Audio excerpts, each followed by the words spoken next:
بسم الله الرحمن الرحيم. السلام عليكم ورحمة الله وبركاته. صاحبي القصة دواد الشيكة تحنا إلى أهيد جعلتي قرصانات درسنا نحاو دنبي قيبتي سدحاد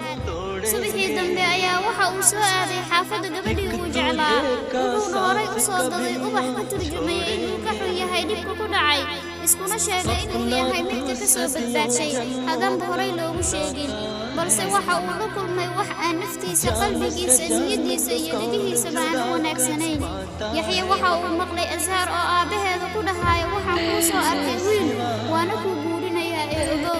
balse azhar ayaa aad u ciilootay waxayna aabaheed ka dhaadhicin weyday inuu u yeelo teeda oo ay keensato wiilka ay jeceshahay balse aabaheed wuxuu ahaa mid aad u go'aan adag oo waliba la hageysinimo waana ka diiday hadalkeeda oo waxa uu sheegay in loo guurin doono wiilkaas oo kaliya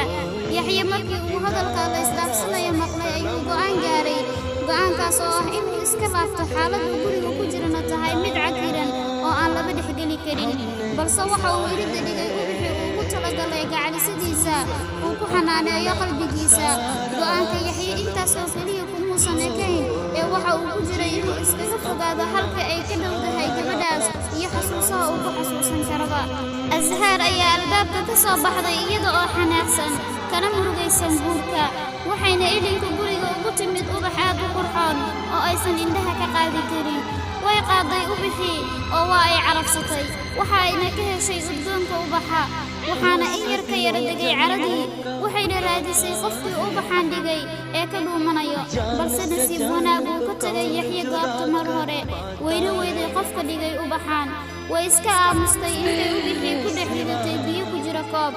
iskuulkii ayuu yaxya iska sii watay waxaana la gaaray imtixaankii ugu dambeeyay ee dugsiga sare imtixaanka markuu bilowday ayuu yaxya sidii caadada u ahayd galay lambarka koobaad waxaana dhammaan macallimiinta iyo ardaydu ugu hambalyeeyeen guusha uu gaaray yaxye alla farxad badanaa balse yaxye qalbigiisa waxaa sidii waranka ugu taagan waa jacaylka uu u haayo azhar iyaduna maba oga alla dhib badnaa jacayl aan lagu ogay